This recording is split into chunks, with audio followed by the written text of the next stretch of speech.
It was recommended to me in my last guide video to explain the basic Tarkov healing mechanics. This video will break those mechanics down, and you will use them constantly in your Tarkov experience. Make sure to review the timestamps down below, as there are some basic topics covered at the beginning of the video that you might already be aware of. If the top left hand corner of your screen has ever looked like this video is for you, and the first two things we're going to be looking at is the fatigue and dehydration icon. So obviously, starting off super basic here, the dehydration and fatigue icon will occur on your screen when your PMC's food or water levels are at 0. You can check this by pressing tab in raid. I'll throw up a picture of that on screen now of what it looks like. But basically, when these levels reach 0, you'll need to find food or water and ingest that into your PMC for those levels to go up. And then once that level is above 0, these icons will slowly disappear. And just to note some effects of actually being under dehydration or fatigue, your PMC will slowly lose HP over time. I believe the more you leave your character dehydrated or fatigued, the worse it will get. I think it starts off at like 2 HP a second for dehydration, and then will slowly increase to 3 HP a second. So you need to fix these before you leave the raid. You can out heal them with a medkit or something if you have it, but you're basically just going to eat away at your health. And do note that if your stomach is blacked, you will actually lose food and water faster. So if your stomach is black, make sure to heal that first before other limbs, just like I'm doing in this clip here. The stomach is pretty important just because you don't want to have to deal with that later on. So obviously those are super basic icons that most Tarkov players that have any hours in the game are aware of. But the three most common actual wounding icons in the game are called the fracture icon, the light bleed icon, and the heavy bleed icon. We'll go and break this down into 3 different sections because some items in the game only heal specific things, some can heal all of these effects. So we'll break down each specific icon, what it actually does to your PMC, and what's the best ways to fix these on your characters when they occur to you in raid. So again, up first we have the fracture effect. I don't want to get into super specific details about what the fracture actually entails in terms of reduced movement speed and jump height and things like that. Let's just focus on what you can do to actually heal this when this occurs on your character. So there are 2 super basic methods and obvious methods to heal a broken limb in raid, which would be to use the one-time use splint or the alu splint. The alu splint has 5 uses, so it's almost useful to carry that in your container along with a CMS, which we'll discuss later. There's 2 other methods to heal fractures, but as a basic new player, the alu splint and the splint are going to be the 2 most useful and available methods for you. The next thing to discuss is called a light bleed, which again has a different icon than the heavy bleed, and you'll get used to differentiating the 2 when you're actually in raid. But a light bleed, obviously by the name, is less bleeding than a heavy bleed, so you'll lose less HP, but they're still pretty beneficial to fix as fast as possible.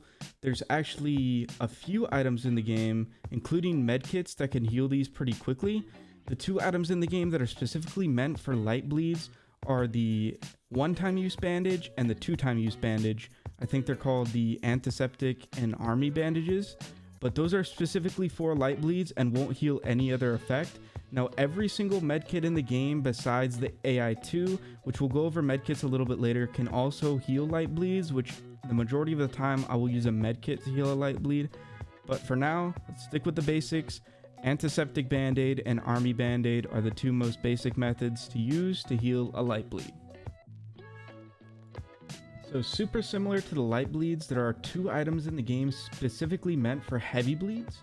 So those 2 items are being the S-March, which is a single-use heavy bleed, and the Catlock B, which is a 3-time use. So the 3-time use Catlock B is pretty beneficial because you might get 1 or 2, maybe 3 during a raid. So normally I'll use a medkit combined with a Catlock B hotkeyed in my rig. The S-March is super useful if you're a little bit lower level. Obviously you're brand new to the game, so it might be beneficial to carry around an S-March in your container or just hotkey it using a keybind in your rig. But either way, these are the 2 methods, specific methods to fix heavy bleeds. So one final thing before we get into the medkits at the end of the video is the discussion of blacked limbs. Again, there are 2 ways to fix blacked limbs when you are in raid. You can either use a Serve 12 or a CMS surgical kit to fix black limbs in raid. One thing to note, if you don't want to carry a splint around in your container, you can use the serve kit as a splint. It can actually fix fractured limbs in raid, but it just takes a long time and the animation is quite long. So I normally run a CMS, which has 5 uses of fixing black limbs, and then an alu splint if I ever do get a fracture in raid. Another important thing to note is if you do get a fracture or blacked head or a black thorax, you can't use the surgical kit to do that. Unfortunately, we can't do brain surgery in the middle of a raid, although I wish we could. You cannot fix your thorax or your head if they're blacked out in raid.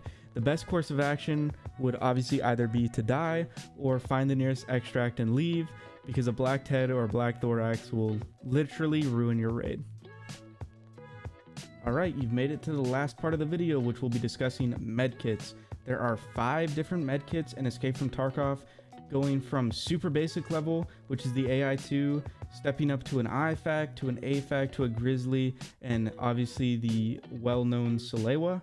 So let's talk about each individual one of these, what they can actually do for you, and why it's beneficial to carry at least one of these while you're in raid, whether it's hotkeyed in your rig or carried in your container. So the AI2 medkit, again, is the most basic form of a medkit in Escape from Tarkov. It comes with 100 HP and cannot heal a heavy or a light bleed. All it can do is add HP back to your limbs. So if you're using this in combination with bandages or a catlock or an S-March, as we discussed, you're able to heal light bleeds, heal heavy bleeds using those specific items, and then use the AI2 medkit to heal the extra HP that you're missing from your limbs. So overall, it's not a bad choice. If you're super new to the game, it's cheap, it's available at level 1 therapist, but the most basic type of medkit in Tarkov. So up next, we have the I-FAK Medkit. So the I-FAK is actually the first medkit we see that by using HP on the actual medkit, we can heal either light or heavy bleeds. So for 210 HP, we can take off the medkit, we can heal a heavy bleed, and for 30 HP off the medkit, we can heal a light bleed. So let's say for instance, the medkit only has 100 HP left out of 300. You won't be able to heal a heavy bleed anymore, but you will be able to heal a light bleed because you're only using 30 HP for the light, but you need 210 HP if you wanted to heal a heavy bleed. So this is the first time we see this, and this is going to be a recurring theme for the rest of the medkits. For specific use of HP on the medkit, we can use that to use for a light or heavy bleed. If we run out of bandages or we don't want to use S-Marches or catwalks, we can use the actual medkit to heal light or heavy bleeds. So up next we have the A-FAK Medkit, which the same principles apply as the I-FAK. The only difference here is we use less HP for healing heavy bleeds and the same HP for healing light bleeds. So light bleeds will take 30 HP off the medkit and the heavy bleed will take 170. The A-FAK also has 400 HP instead of the I-FAK's 300 HP. So overall it's going to be a little bit more expensive, but obviously a better type of medkit. Not my personal one of choice, but still a better medkit than the I-FAK. One of the last medkits on the list is the Grizzly. The Grizzly is almost the end-all be-all in terms of medkits, but the only reason it's not my favorite is 1, it has a slow use time, and 2, it's fairly expensive. It's kind of unavailable for new players as it is a level 4 therapist item. You can pick it up off the flea for around 40 to 60k, but it's still pretty expensive. Although if you wanted to invest in this and put it inside your container and use it in raid, you can heal anything from a light bleed, heavy bleed, fracture, all taking a percentage of the HP off the Grizzly. The light bleed is 40 HP, the fracture is 50 HP, and the heavy bleed is 130 HP, and the overall HP of the medkit is 1800. And for the last part of the video is my personal favorite medkit, which is the Salewa, or the Salewa, however you want to pronounce it. Most new players are pretty familiar with it because you have to find 3 found in raid right at the beginning of the game. But this is my personal favorite. I use this in combination with a Catlock B. It's almost any healing situation I've ever fallen into. It's plenty to heal me up to full HP, if not multiple times within one raid. So you can remove heavy bleeds for 175 HP and light bleeds for 45 HP, and has overall 400 HP. It's super easy to access off the flea for 15 to 20,000 rubles, and even if you don't have level 2 therapists, as long as you make it to level 15, this is all I would be using. I know the healing system in Tarkov is pretty complex. If you have any questions, feel free to leave them down below, and if you have any ideas for future videos, let me know down in the comment section. I'm thinking about doing maybe an injector's guide or a stem guide next, but if you have any other ideas, this video was inspired by a comment on last video, so I appreciate all of you guys for watching, and I hope you have a good one. Bye.